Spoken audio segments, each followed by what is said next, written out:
Colin Teal, Storm Boy.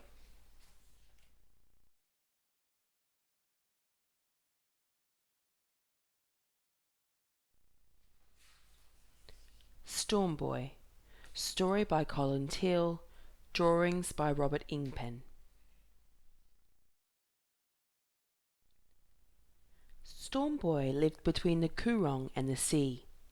His home was the long, long snout of Sandhill and the scrub that curves around south-eastwards from the Murray mouth.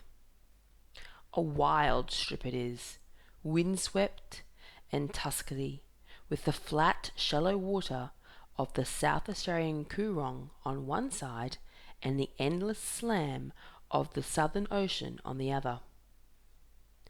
They call it the 90-mile beach. From thousands of miles round the cold, wet underbelly of the world the waves come sweeping in towards the shore and pitch down in a terrible ruin of white water and spray.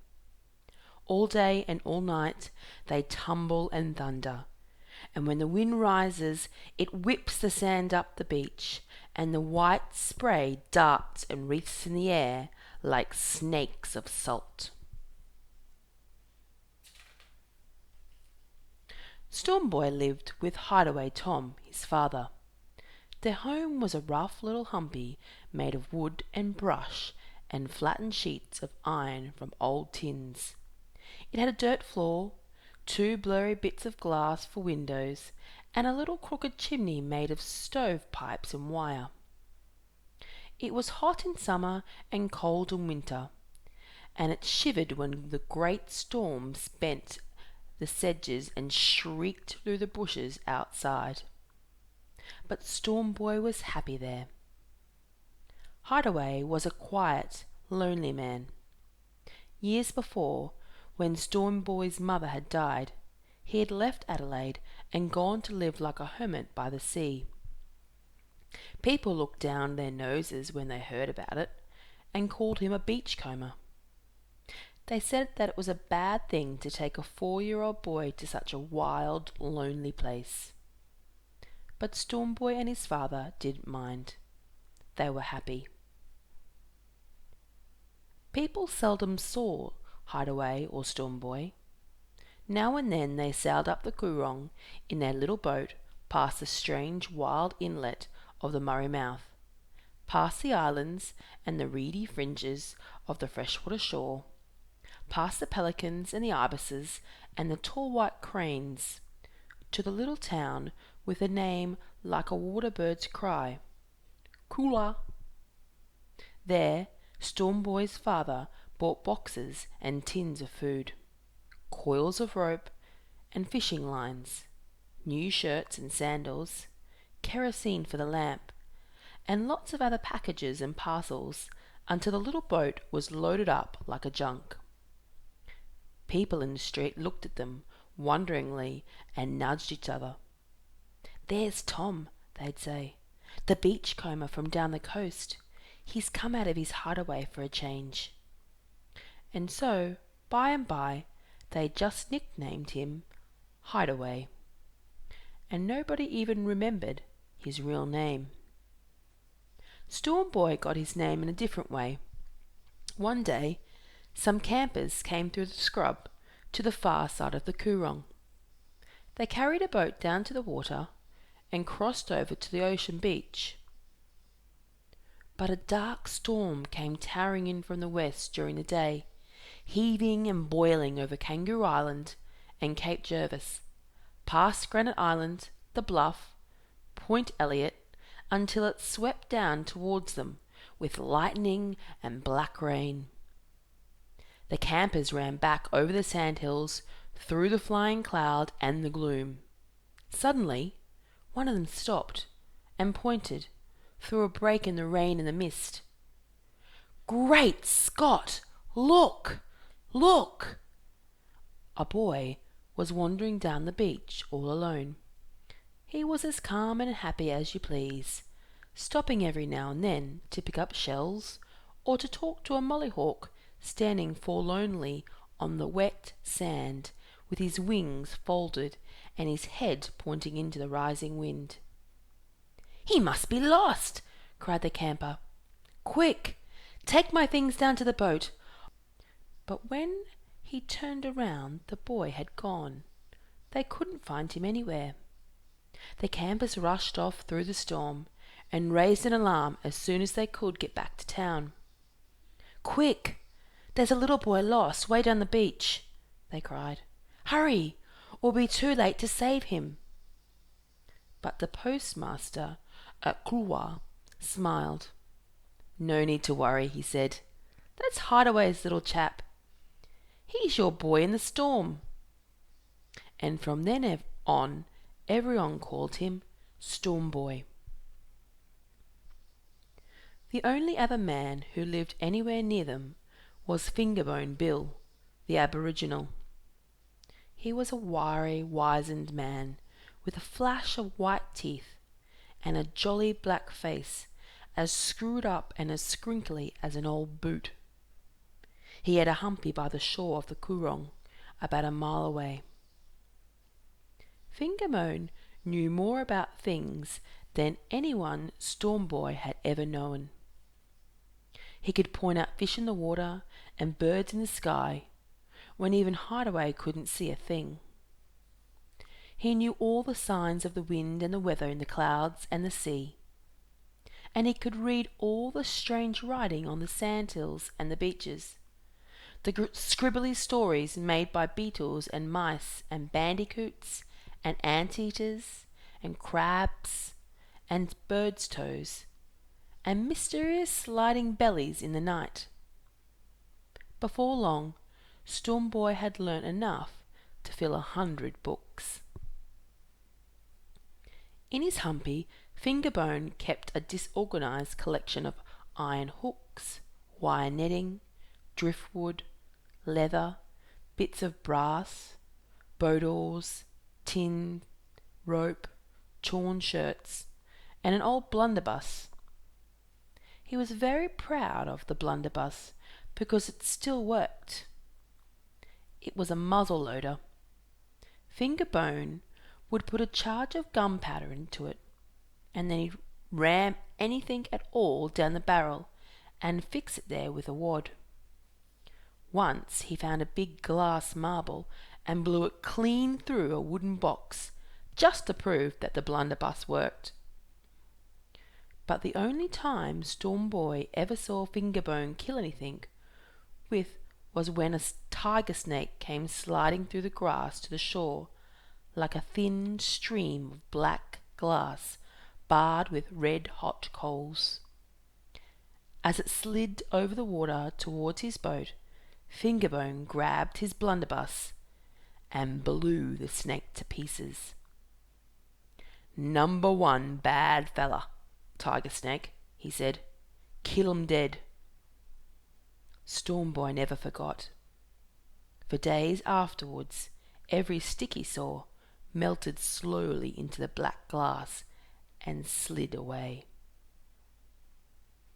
At first, Hideaway was afraid that Storm Boy would get lost. The shore stretched on for 90 miles, with every sandhill and bush and tuskock like the last one, so that a boy who hadn't learnt to read the beach carefully might wander up and down for hours without finding the spot that led back home. And so Hideaway looked for a landmark. One day he found a big piece of timber lying with the driftwood on the beach. It had been swept up from the deck of a passing ship, and it was nearly as thick and as strong as the pile of a jetty. Hideaway and Fingerbone dragged it slowly to the top of the sandhill near the humpy. There Hideaway cut some notches in the wood for steps and fixed a small cross-piece to it. Then they dug a deep hole, stood the pole upright in it, and stamped it down firmly. "There," said Hideaway. "Now you'll always have a lookout post. You'll be able to see far up the beach, and you won't get lost." As the years went by, Storm Boy learnt many things. All living creatures were his friends, all that is, except for the long, narrow fellows who poured themselves through the sand and sedge like glass. In a hole at the end of a burrow, under a grassy tussock, he found the fairy penguin looking shyly at 2 white eggs. And when the 2 chicks hatched out, they were little bundles of dark down as soft as dusk. "Hello, Mrs. Penguin," said Storm Boy each day. "How are your bits of thistle down today?" Fairy Penguin didn't mind Storm Boy. Instead of pecking and hissing at him, she sat back sedately on her tail and looked at him gently with mild eyes. Sometimes, in the hollows behind the sandhills, where the wind had been scooping and sifting, Storm Boy found long white heaps of seashell and bits of stone, ancient mussels and cockles with curls and whorls and sharp broken edges. "An old midden," said Hideaway, "left by the Aborigines." "What's a midden?" "A camping place where they used to crack their shellfish." Fingerbone stood for a long time gazing at the great heaps of shells, as if far off in thought. "Dark people eat them. Make camp long time ago," he said, a little sadly. No white fella here den, for hundreds and hundreds of years, only black fellas." Storm Boy looked at the big heaps of shell and wondered how long ago it must have been. He could paint it in his mind. The red campfires by the Coorong, the pickaninnies, the songs, the clicking of the empty shells falling on the piles as they were thrown away. And he thought to himself, "If that time were now, I'd be a little black boy." But his father's voice roused him, and he ran down to the beach to help dig up a bag full of big cockles for their own tea. And when they'd had enough for themselves, they filled more bags to take up to the Coolah, where the fishermen and the tourists were eager to pay Hideaway money for fresh bait. Storm Boy stood bent over like a horseshoe, as if he were playing leapfrog. His fingers scooped and scraped in the sand, and the salt sea slid forward and backwards under his nose. He liked the smell and the long, smooth swish of it. He was very happy. Storm Boy liked best of all to wander along the beach after what Hideaway called a big blow. For then all kinds of treasures had been thrown up on the wind by the wind and the wild waves. There, where the wide stretch of beach was shining and swishing with the backward wash, he would see the sea things lying as if they'd been dropped on a sheet of glass. All kinds of weeds and coloured kelp, frosty white cuttlefish, sea urchins and starfish, little dead seahorses as stiff as starch, and dozens of different shells, helmets, mitres, spindles, and dove shells, whelks with purple edges, ribbed and spiral cluster winks, murk bristling out of their frills of blunt spines, nautilus as frail as frozen foam, and sometimes even a new cowrie gleaming and polished, with its underside as smooth and pink as tinted porcelain. In places, the sand would be rocked and puckered into hard, smooth ripples like scales. Storm Boy liked to scuff them with his bare soles as he walked, or place on their cool curves with the balls of his feet. He grew up to be supple and hardy. Most of the year he wore nothing but shorts, a shirt, and a battered old Tom Sawyer hat. But when the winter wind came sweeping up from the Antarctic with ice on its tongue, licking and smoothing his cheeks with cold, flat pebbles. He put on one of his father's thick coats that came down to his ankles. Then he would turn up the collar, let his hands dangle down to get lost in the huge pockets, and go outside again, as snug as a penguin in a burrow. For he couldn't bear to be inside. He loved the whip of the wind too much, and the salty sting of the spray on his cheeks, like a slap across the face, and the endless hiss of the dying ripples at his feet. For Storm Boy was a storm boy. Some distance from the place where Hideaway and Fingerbone had built their humpies, the whole stretch of the Coorong and the land around it had been turned into a sanctuary. No one was allowed to hurt the birds there. No shooters were allowed, no hunters with decoys, or nets, or wire traps, not even a dog. And so the waters and the shores rippled and flapped with wings. In the early morning, the tall birds stood up and clapped and cheered the rising sun.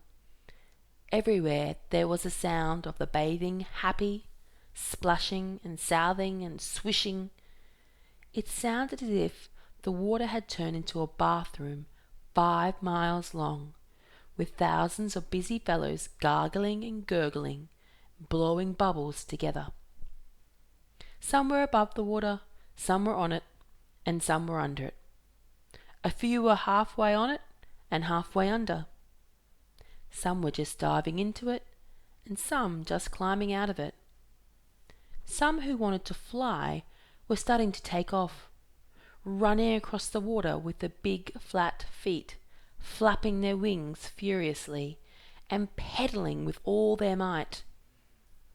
Some were coming into the land, with their wings breaking hard and their big webbed feet splayed out ready to ski over the water as soon as they had landed. Everywhere there were crisscrossing wakes of ripples and waves and splashes. Storm Boy felt the excitement and the wonder of it. He often sat on the shore all day with his knees up and his chin cupped in his hands. Sometimes he'd wished he'd been born an ibis or a pelican.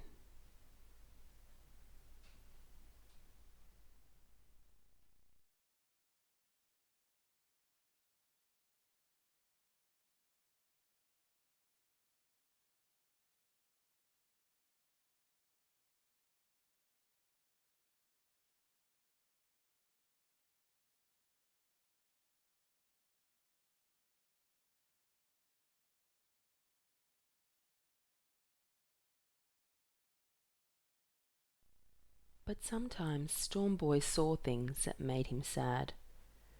In spite of the warnings and notices, people hurt the birds.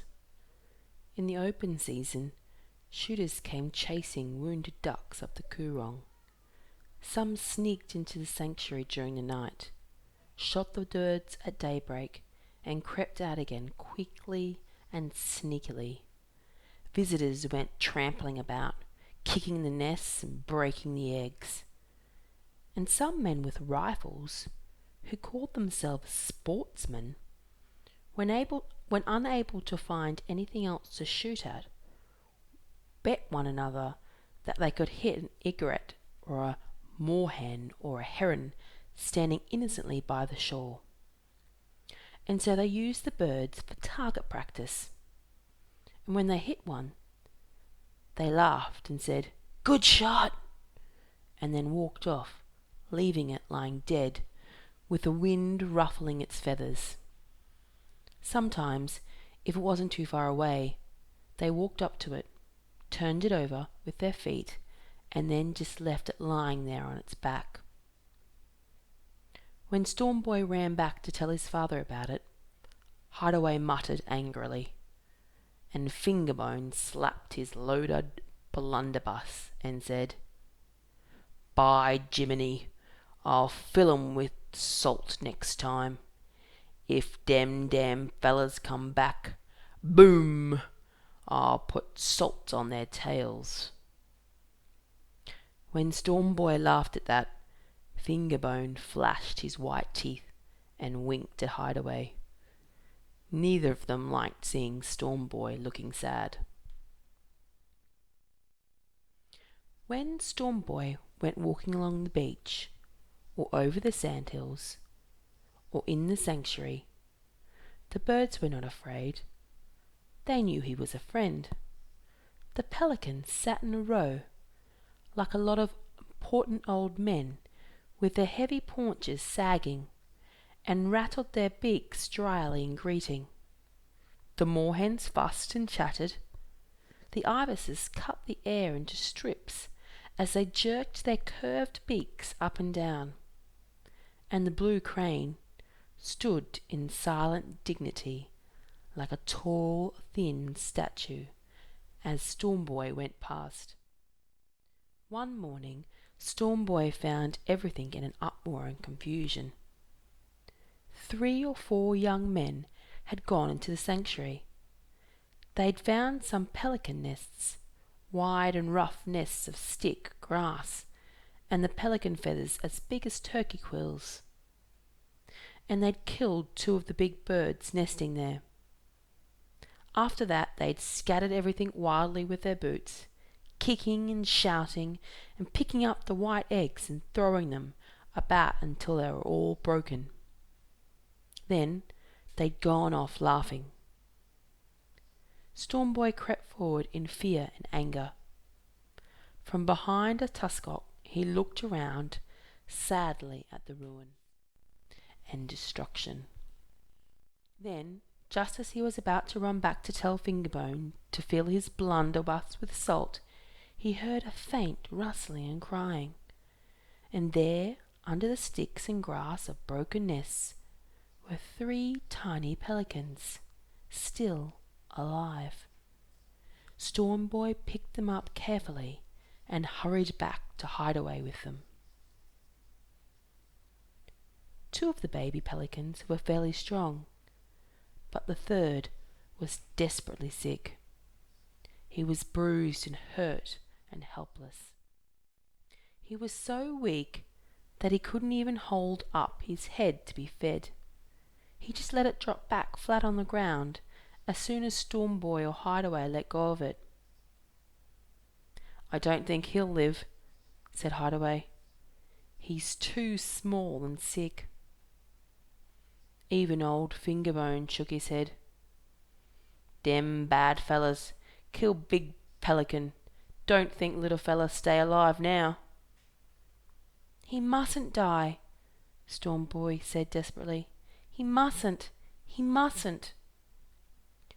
He wrapped up the tiny bruised body in one of Hideaway's scarves and put it by the fire. All day long he watched it lying there, sometimes moving feebly or opening its beak to give a noiseless little cry. Every now and then he poured out a drop of cod liver oil from a bottle that Hideaway had once bought for him, and tried to trickle it down the baby bird's throat. Night came on, and still Storm Boy watched the sick little fellow hour after hour, until Hideaway spoke firmly about bed and sleep. But Storm Boy couldn't sleep. Again and again through the night he slipped out of bed and tiptoed across the dirt floor to the fireplace to make sure the baby pelican was warm enough. And in the morning it was still living. It was 3 days before the baby pelican was well enough to sit up and ask for food. By then his 2 brothers had their beaks open hungrily all the time, although of course they were still too young to have their creels or fishing baskets ready. "Anyone would think that I was a grandfather pelican," said Hideaway. "By the way, they always turn to me for food." "You'll have to be," Storm Boy told him, "because their own father and mother are dead." "Well, They didn't think I'd spend all my time catching fish for them. Look at that fellow sitting up there as if he owns the place." "Oh, that's Mr. Proud," said Stormboy. "How do you do, Mr. Proud?" Hideaway bowed and scratched the top of the pelican's head. "And what's your brother's name?" "That's Mr. Ponder," Stormboy said. "He's very wise and serious." "What about the tiny fella?" asked Hideaway. "Is he Mr. Peep?" "No, he's Mr. Percival." Stormboy picked up the bird gently in the scarf and held him on his lap. "He's been very sick." "Welcome," said Hideaway. "And now Grandfather Pelican had better go and catch some fish, or there won't be any tea for the 3 Mr. P's." And he went off down to his boat. And that was how Mr. Proud, Mr. Ponder, and Mr. Percival came to live with Stormboy.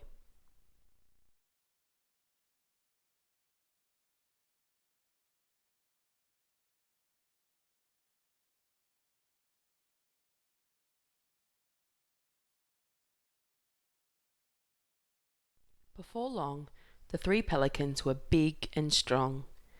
Their white necks curved up cleanly, their creels grew, and their upper beaks shone like little pink pearl shell. Every morning they spread their great white wings with the bold black edges and flew 3 or 4 times round the humpy and the beach nearby to make sure that everything was in order for the new day. By then they thought it was time for breakfast, so they landed heavily beside the humpy, took a few dignified steps forward, and lined up at the back door. If Hideaway and Stormboy were still in bed, the 3 birds stood politely for a little while, waiting for some sign of movement or greeting. But if nothing happened, Mr. Proud and Mr. Ponder began to get impatient after 5 or 10 minutes, and started rattling their beaks in disapproval. A snippery, snappery, snickering, snackery sort of sound, like dry reeds crackling, until someone woke up. All right," Stormboy would say sleepily. "I can hear you, Mr. Proud." He would sit up and look at the 3 gentlemen standing there on parade. "I know what you're thinking, Mr. Ponder. Time for respectable people to be up." "Time for respectable pelicans to get their own breakfast," Hideaway grumbled, "instead of begging from their friends." And as time went on, he really meant what he said. At last, Hideaway spoke sternly to Stormboy. "Mr. Proud, Mr. Ponder, and Mr. Percival will have to go back to the sanctuary where they came from. We just can't afford to feed them any more." Stormboy was sad, but he always knew when his father had made up his mind. "Yes, Dad," he said. "We'll put them in the big fishing baskets," said Hideaway, "and take them in the boat." "Yes, Dad," said Stormboy, hanging his head. So they caught Mr. Proud first, and then Mr. Ponder, held their wings against their sides, and put them firmly in the fish baskets. Neither Mr. Proud nor Mr. Ponder thought much of the idea. They snackered noisily at Hideaway, racked their ruffled feathers crossly, and glared out through the wickerwork with their yellow eyes. "Huh!" Hideaway laughed. "We've offended the 2 gentlemen. Never mind, it's all for their own good." And he bowed first to Mr. Proud and then to Mr. Ponder. But when it came to Mr. Percival's turn, Stormboy couldn't bear to see him shut up too. Ever since the miracle of Mr. Percival's rescue, he had been Stormboy's favourite. He was always quieter, more gentle, and more trusting than his two brothers. Stormboy picked him up, smoothed his wings, and held him close. "Poor Mr. Percival," he said gently. He looked up at his father. "I'll hold Mr. Percival," he said. "Can I, Dad?" "Oh, all right," Hideaway said, taking up the two baskets. "Come on, it's time we started." Hideaway sailed for 5 miles up the sanctuary before he stopped the boat. "Here we are," he said at last. Then he opened the two baskets and took out Mr. Proud and Mr. Ponder. "Off you go," he said. "Now you'll have to look after yourselves." Then he pushed them off. They flew away in the high, wide arc and made for the shore. "Now, Mr. Percival," he said. Stormboy pressed his head against Mr. Percival and gave his friend a last soft squeeze. "Goodbye, Mr. Percival," he said. He had to pause for a second to clear his throat. Be a good pelican, Mr. Percival, and look after yourself." He lifted him over the side of the boat and put him down on the water as if he were a big rubber duck. Mr. Percival looked surprised and pained for a minute and floated up and down on the ripples. Then he lifted his big wings, pedalled strongly, and rose up over the water. Stormboy brushed at his eye with his knuckles and looked away. He didn't want to let his father see his face.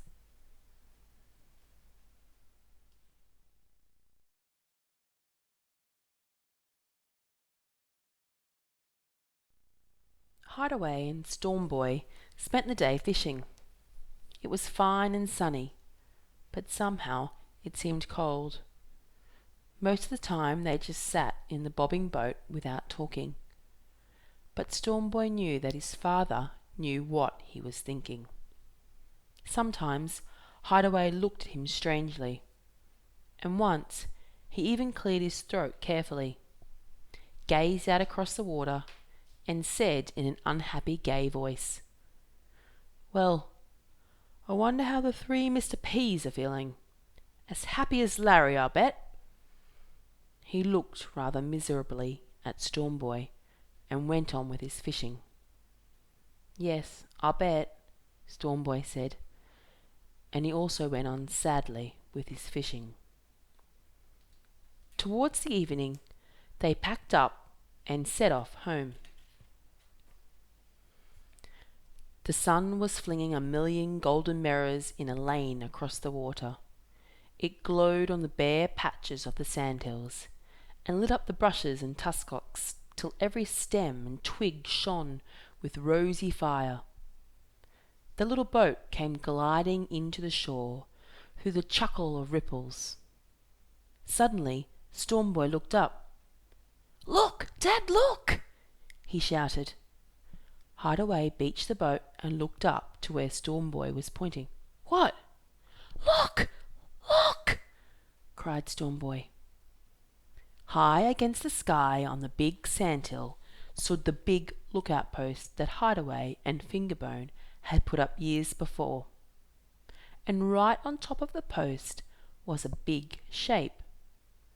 It was quite still, a statue on a column, a bird of stone.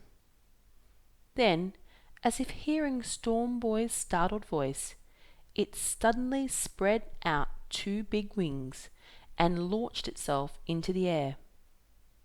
As it banked against the western sun, its beak and big black-tipped wings glowed in the shooting beams of light. For an instant it looked like a magic bird. Stormboy ran ahead, craning upwards, yelling and waving. Mr. Percival! It's Mr. Percival! Mr. Percival has come back home! It was a happy reunion that night. Even Hideaway seemed secretly glad that Mr. Percival had come back.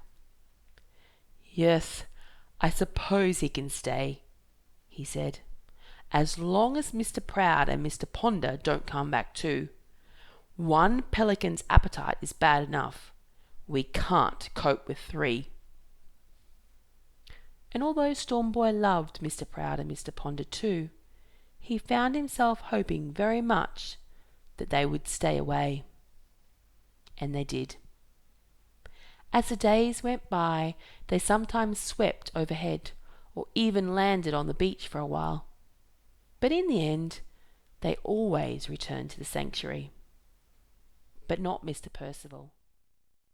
He refused even to leave Storm Boy's side. Wherever Storm Boy went, Mr. Percival followed.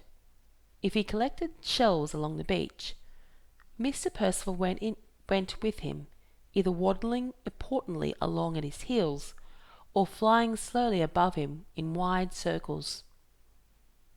If Storm Boy went swimming, or sliding down the sandhills, or playing on the sand, Mr. Percival found a good spot nearby, and perched there heavily to watch and wait until it was over. If Storm Boy went fishing or rowing on the Coorong, Mr. Percival cruised joyously around him with his neck bent back and his chest thrust forward like a dragon ship sailing calmly in a sea of air. Whenever he saw Storm Boy anchor the boat, he came gliding in with a long skimming splash, shook his wings into place, and bobbed serenely on the ripples a few yards away. "Oh, you're a grand old gentleman, Mr. Percival," Hideaway said, laughing. "You ought to be wearing a top hat, or maybe even a back-to-front collar and a pair of spectacles. Then perhaps you give the sermon or take the Sunday school lessons." But Mr. Percival merely held his head on one side and waited for Hideaway to throw him a piece of fish, or 2 or 3 whole fish to pop into his creel. Fingerbone and Hideaway were both glad that Storm Boy had found Mr. Percival. "Better than a watchdog even," Fingerbone said. "Can't run much, but can fly. Can even chase after things like a dog," said Hideaway. "You watch." It was true. They first learnt what a good catcher Mr. Percival was when Storm Boy was playing ball on the beach. It was a red and yellow ball that Hideaway had brought back from Coolwa. Once, when Storm Boy threw it hard, it went bouncing off toward Mr. Percival. "Look out!" Storm Boy shouted. But Mr. Percival didn't look out. Instead, he took 2 or 3 quick steps and snapped up the ball in his creel. Storm Boy was horrified.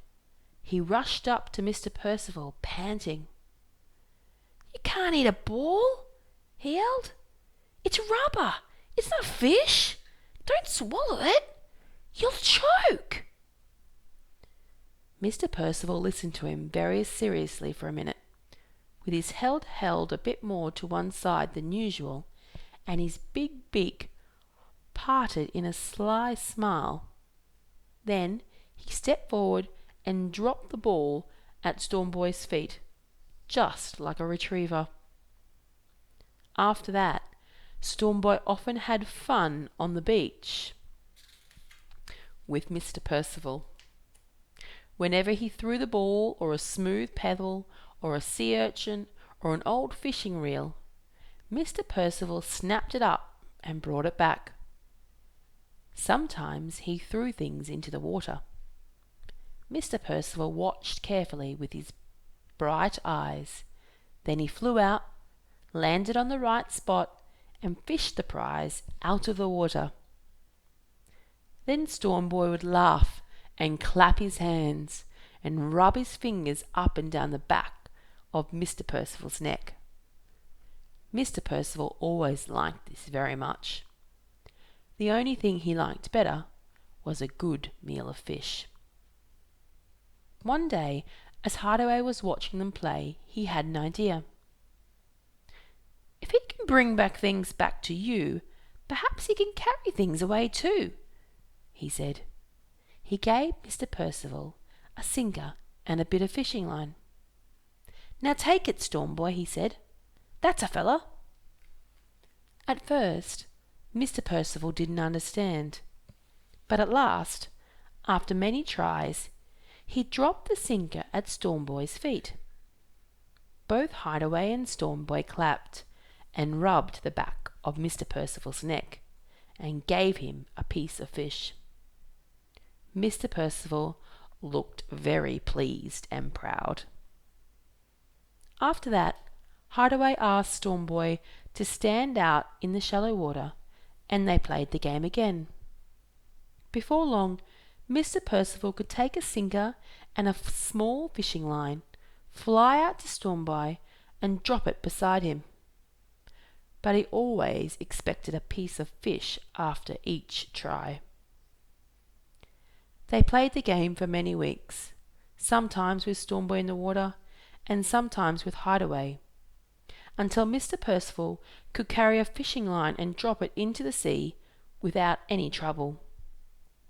Then, when there was an offshore wind from the north, and the great seas flattened out sullenly, Hideaway went far out from shore, and Mr. Percival practised carrying a long, long line to him. "It's wonderful," Hideaway said, laughing and clapping when he came back. "Now Mr. Percival can help me with my fishing. He can carry out my mulloway lines for me."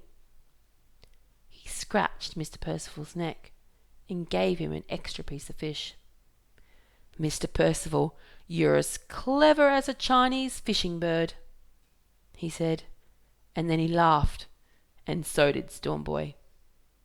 And Mr. Percival was so pleased with himself that he snickered and snackered happily for the rest of the day. As time went by, people began to talk about Storm Boy and Mr. Percival. Picnickers and game inspectors and passing fishermen saw them and began to spread the story. "Follows him around like a dog," said old Semi-Scales in Coolwa. "Crazy, I tell you." "I wouldn't have believed it," the postmaster said, "if I hadn't seen it with my own eyes." And by many people did see it with their own eyes. For when Hideaway and Storm Boy set off on their trips to Coolwa, Mr. Percival couldn't understand what was happening. He flew around and behind them and ahead of them all the way, until they began to get near the town. Then he landed and waited patiently on the river, until he saw the boat starting off for home again. People used to hear about it and come to watch. "Just like a dog," said Semi-Scales. "Crazy, I tell you. Some day the whole world will hear about this." And then something happened that proved he was right. It was the year of the great storms. They began in May, even before winter had started.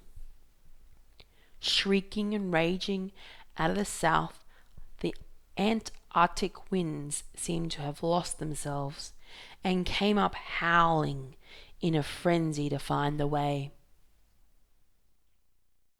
In June, they'd flattened the sedge, rooted out some of the bushes that had crouched on the top of the sandhills for years, and blew out some of the iron sheets from the humpy.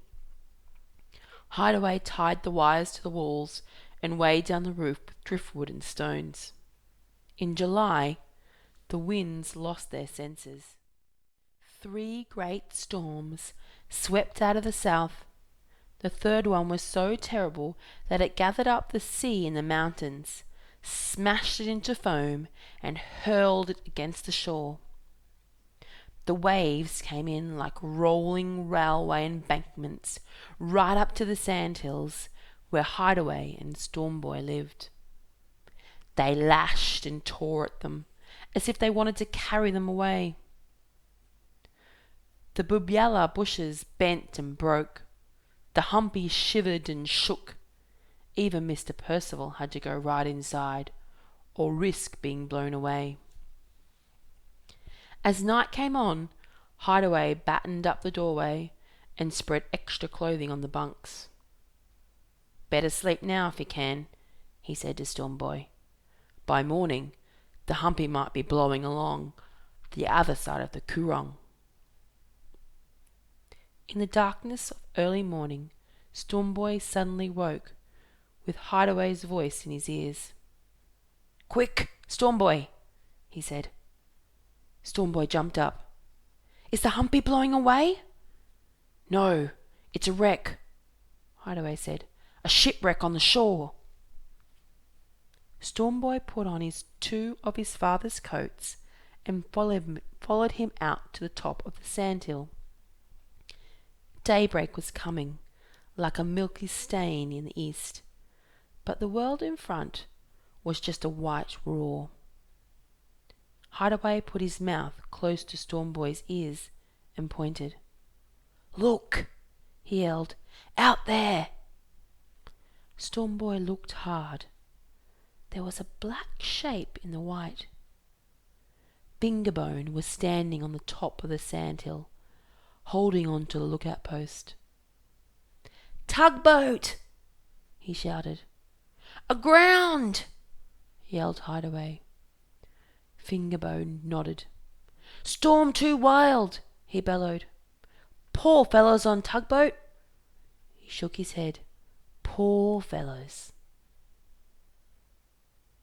When morning came over the world at last, they could see the tugboat clearly, lying like a wounded whale, with huge waves leaping and crashing over it, throwing up white hands of spray in a devil dance. "They can never swim it or launch a boat," said Hideaway. "Their only hope is to a line to shore." "No one can get a line out," Fingerboat said. "Not today." "No," said Hideaway sadly, "and by tomorrow it'll be too late." Sometimes in a lull between the waves they could see 3 or 4 men clinging to the tugboat, waving their hands for help. "Look at them," Stormboy yelled. "We must help them. They'll be drowned." "How can we help?" said his father. "We can't throw a line. It's too far." "How far is it?" "Too far. 200 or 300 yards at least." "No black fella throws spear so far," said Fingerbone. "Not even half so far. Especially not with a line attached. We'd need a harpoon gun." "Then I couldn't throw a stone a quarter of the way," Stormboy said. He picked up a pebble and hurled it towards the sea. It fell near the shore. "See?" he said. Suddenly there was a swish of big wings past them, and Mr. Percival sailed out over the spot where the pebble had fallen. He looked at the foam of the waves for a minute, as if playing the old game of fetch the pebble back. Then he changed his mind, turned, and landed back on the beach. Stormboy gave a great shout and ran towards him. "Mr. Percival! Mr. Percival's the one to do it! He can fly!" Hideaway saw what he meant. He raced back to the humpy and found 2 or 3 long fishing lines, as thin as thread. He tied them together and coiled them very carefully and lightly on a hard patch of clean sand. Then he took a light sinker, tied it to one end, and gave it to Mr. Percival. "Out to the ship," he said, pointing and flapping. "Take it out to the ship." Mr. Percival looked puzzled and alarmed at the idea of fishing on such a wild day, but he beat his wings and rose up heavily over the sea. "Out to the boat! Out to the boat!" they all shouted. But Mr. Percival didn't understand. He flew too far to one side, dropped the line in the sea, and turned back. "Missed," said Hideaway, disappointed. "But it was a good try," Storm Boy said, as Mr. Percival landed. He gave him a piece of fish and scratched his neck. "Good boy," he said. "Good boy, Mr. Percival. In a minute we'll have another try." But they missed again. This time Mr. Percival flew straight towards the boat, but didn't go out quite far enough. "Never mind," said Storm Boy. "You're a good pelican for trying." He held Mr. Percival like a big duck and gave him another piece of fish. Again and again they tried, and again they missed. At first the men on the boat couldn't understand what was going on, but they soon guessed and watched every try hopefully and breathlessly. Storm Boy and Hideaway were disappointed, but they didn't give up. Neither did Mr. Percival. He flew out and back, until at last, on the 10th try, he did it. A great gust of wind suddenly lifted him up and flung him sideways. He threw up his big wing, and just as he banked sharply over the tugboat, dropped the line. He fell right across the drowning ship. "You've done it! You've done it!" Storm Boy, Hideaway, and Fingerbone shouted together as Mr. Percival landed on the beach. "You're a good, brave, clever pelican." And they patted him and fed him and danced around him so much that poor Mr. Pelican couldn't quite understand what he'd done that was so wonderful. He kept snickering and snackering excitedly, opening his beak in a kind of grin and eating more fish than he ever had before. But the struggle to save the men on the tugboat was only just beginning. The captain seized the fishing line as it fell, waited for the next big wave to roll past, and then fastened the line to the end of the long coil of thin rope. Gently, very gently, he lowered it into the sea and waved to Hideaway and Fingerbone to start pulling. They had to be careful. If the line snagged, or if they pulled too sharply, the line might break, and they would have to start all over again. But they were lucky. At last the rope came lifting and flopping slowly out of the backwash. Fingerbone ran down to grab it. He danced and waved excitedly.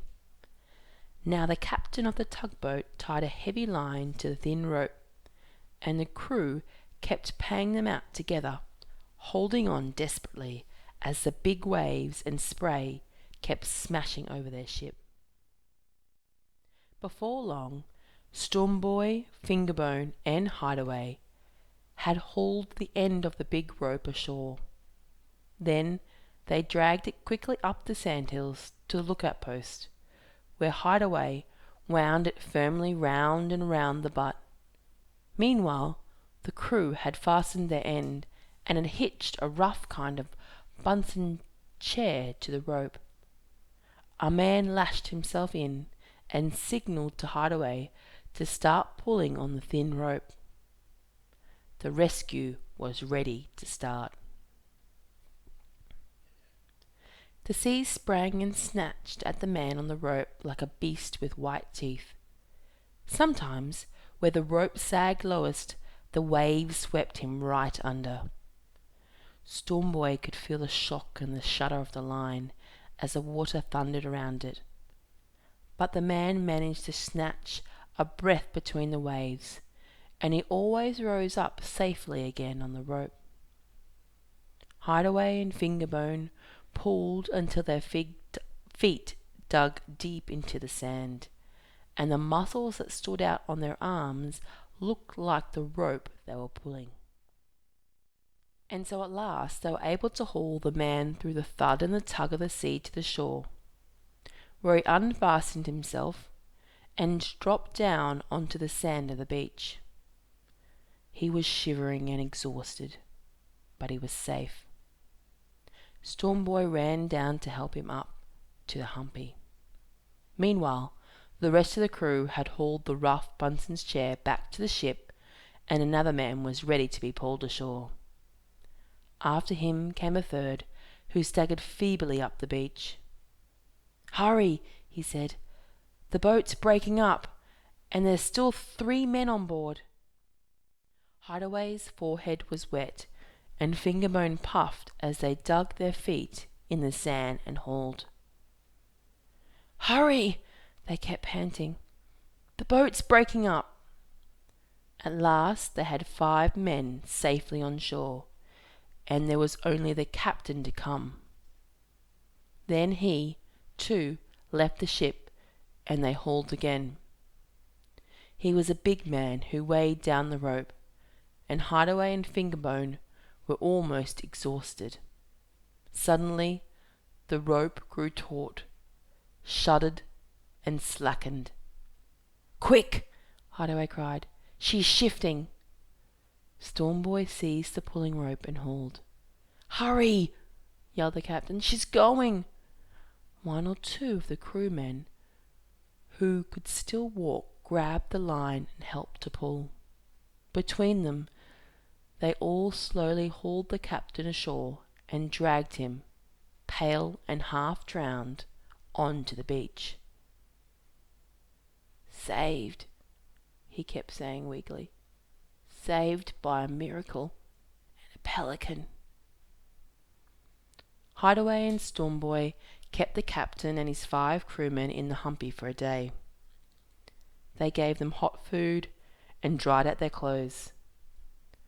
Next morning the storm began to clear, and the sun flashed across the Coorong, so Hideaway began preparing to sail the 6 of them up to Coolwa. Before they left, the captain took Hideaway aside. "You saved our lives," he said. "You and your black friend, and especially the boy and the bird. We want to do something in return." Hideaway was embarrassed. "No need to worry about that," he said. "But we've talked it over," said the captain, "and we've decided. We'd like to pay for the boy to go to school, to boarding school in Adelaide." Hideaway was sad. He'd be very lonely, and so would I. His heart would be sick for the wind and the waves, and especially for Mr. Percival. "No matter," the captain said. "He's 10, or is it 11? Soon he'll be all grown up, and yet he won't be able to read or write. It's not right to stop him." Hideaway hung his head. "Yes, you're right. He ought to go." But when they called Stormboy and told him the captain's plan, he wouldn't go. "No," he said, horrified. "I won't leave Mr. Percival, I won't." But Stormboy, "Not unless I'm allowed to take Mr. Percival to school with me." "You know you couldn't do that." "Then I won't go." The captain shrugged. "Very well," he said to Hideaway. "Later, perhaps. There'll always be a place ready for him." Then he said goodbye and scratched Mr. Percival's neck. "You're a big, wonderful bird," he said. He looked up at Hideaway. "When he dies, you must send him to the museum. We'll put a label on the case. The Pelican that saved 6 men's lives." Hideaway looked around quickly. He was glad Stormboy hadn't heard the captain's words.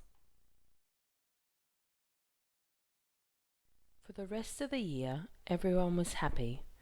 The storms went back to the cold south, the sun warmed the sandhills, and the spring ran over the countryside with new leaves and little bush buds. Before long, the open season for duck shooting came round again. All along the Coorong the shooters went, the blast of their guns echoing up and down the water, and the stench of their gunpowder hanging on the still air like a black fog of rotting smoke. The mornings were filled with the cries and the screams of birds. Sometimes Storm Boy could see the birds falling or struggling westward, wounded and maimed, towards the shelter of the sanctuary. From the start, Mr. Percival hated the shooters. He'd harried them whenever he could. Sometimes he just sat staring at them rudely until they grew impatient and chased him away. Sometimes he swam annoyingly near their hidden boats until they splashed or made a noise. But most of all, he flew around and around their hiding places in wide circles, like a cumbersome old aeroplane on patrol. And all of it was to help the ducks, to warn them in time, to keep them away from the shooters, so that the terrible guns would roar less often and kill less often still. Before long, the ducks understood Mr. Percival's warnings and kept away. The shooters grew angrier and angrier. "It's that confounded pot-bellied old pelican again," they'd say. "He's worse than a seal in a fishnet." "He's like a spy in the sky," said one. "We'll never shoot any ducks while he's about." And so it went on until one terrible morning in February. Storm Boy was standing high on the ridge of a sandhill, watching the sun slip from the sea like a blazing penny.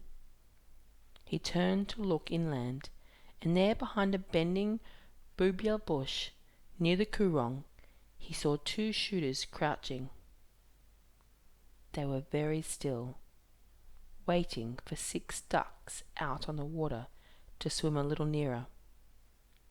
Just then Mr. Percival came sweeping round in his ponderous flight. He swung in low over the hiding men, and the ducks gave a sudden cry of alarm, flapped strongly, and flew off very fast and low over the water. The men shouted with rage. One of them leapt out, swung up his gun, and aimed at Mr. Percival. Storm Boy saw him and gave a great cry. Don't shoot, it's Mr.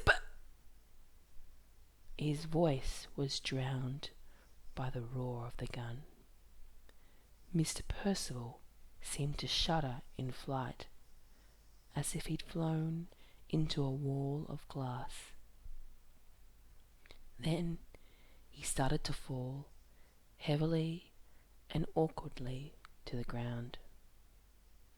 Storm Boy ran headlong towards the spot, tripping, falling over the tussocs, stumbling into the hollows, jumping up, racing, panting, crying out, his breath gulping with big sobs, his heart pumping wildly. "Mr. Percival! They've shot Mr. Percival!" he kept screaming. "Mr. Percival! Mr. Percival!" Poor Mr. Percival. When Storm Boy reached him, he was trying to stand up and walk, but he fell forwards, helplessly, with one wing splayed out. Blood was moistening his white chest feathers, and he was panting as if he'd just played a hard game. "Mr. Percival! Oh, Mr. Percival!" It was all Storm Boy could say. He kept on repeating it over and over again as he picked him up slowly and gently and then ran all the way back to the humpy. Hideaway was getting breakfast when Storm Boy burst in, sobbing. Mr. Percival! They've shot Mr. Percival!"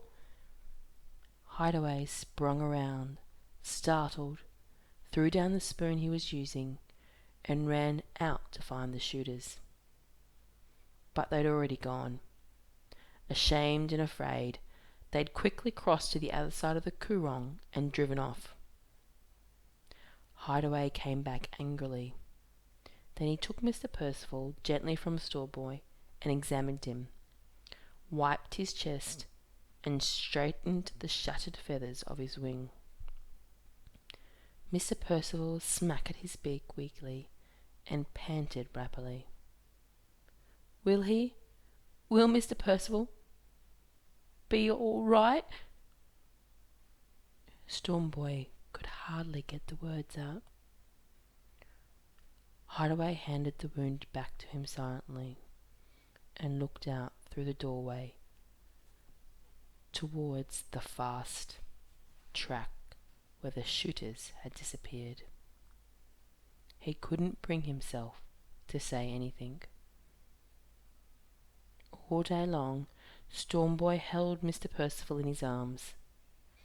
In the front of the rough iron stove, where long ago he had first nursed the little bruised pelican into life, he now sat motionless and silent. Fingerbone tried to cheer him up, and Hideaway offered him breakfast and dinner. But Stormboy shook his head and sat on, numb and silent. Now and then he smoothed the feathers where they were matted and stuck together, or straightened the useless wing. But in his heart he knew what was happening. Mr. Percival's breathing was shallow and quick. His body and neck were drooping, and for long stretches at a time his eyes were shut. Then, suddenly, they would snap open again, clear and bright, and he would smack his beak softly in a kind of sad, weak smile before dozing off again. "Mr. Percival," Stormboy whispered, "you're the best friend I have ever had." Tea time came. The sun dipped down, and long shadows began to move up from the hollows. For a while the tops of the high sandhills glowed golden in the evening light, but then they faded too, and it was dark. Hideaway didn't light the lantern. Instead, the three of them stayed on in front of the little fireplace. Hideaway, Stormboy, and Mr. Percival. While darkness filled the humpy, and the stars came out as clear and pure as ice. At 9 o'clock, Mr. Percival died. Only then did Hideaway move. He got up softly and gently, very gently, took Mr. Percival from Stormboy, and Stormboy gave him up. Then at last he flung himself down in his bunk and sobbed softly to himself, hour after hour, until Hideaway came over and put a hand on his shoulder.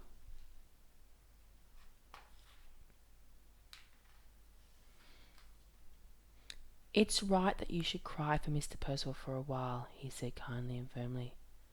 "But don't keep on brooding, Stormboy." But why did they shoot Mr. Percival? He wasn't hurting anyone. Just warning the ducks like always." "In the world," Hideaway said sadly, "there are always men who are cruel, just as there will always be men who are lazy, or stupid, or wise, or kind. Today you've seen what cruel and stupid men can do." He pulled a blanket over Stormboy and said quietly, "Now try to get some sleep." But Stormboy didn't sleep. All night he lay clutching his cold, wet pillow. In the morning, Hideaway spoke to Stormboy. The sailors will arrange to have Mr. Percival put in the museum, he said, with a notice saying he'd saved their lives and how he lost his. Would you like that? Stormboy shook his head. Mr. Percival wouldn't have liked that, he said. It's not to be shut up in a glass case for people to stare at. Never. He took the spade and climbed to the top of the big sandhill by the lookout post. Mr. Percival would want to be buried here, he said, by the foot of the lookout. This is the place forever. And he began to dig. Hideaway nodded. Then he took a shovel and went up to dig too. And so they buried Mr. Percival deep beside the lookout post, on the top of the golden sandhill, with the beach below and the shining sand and the salt smack of the sea there day and night. And all around was the wide sky and the tang of the open air and the wild, lonely wind in the scrub. When they'd finished, Stormboy stood for a long time, looking silently all around. He then turned to Hideaway. All right, he said. I'm ready to go now if you like. Go? Where to? To school, like the sailors said. Oh, yes. Very well then. Hideaway knew then that without Mr. Percival, Stormboy wouldn't be able to live there, or at least not for a while. Together they walked slowly down the sandhill to the humpy. We'll leave the boat in Coolio for a few days, Hideaway said. I'll have to go up to Adelaide with you to get you settled in. And that was how Stormboy went to school. Hideaway came back to the humpy by the Coorong to start the long, long wait for the school holidays. You can see him there now. By day, Fingerbone sometimes comes to talk to him, but at night he stands alone beside the lookout post and gazes out the sea and the clouds of the western storms. And 100 miles away in Adelaide, Stormboy sits by the boarding school window and looks out at the tossing trees and the windy sky. And everything lives on in their hearts. The wind talk and wave talk and the scribblings on the sand, the Coorong, the salt smell of the beach, the humpy, and the long days of their happiness together. And always above them, in their mind's eye, they can see the shape of 2 big wings in the storm clouds and the flying scud, 2 wings of white with trailing black edges spread across the sky. For birds like Mr. Percival do not really die.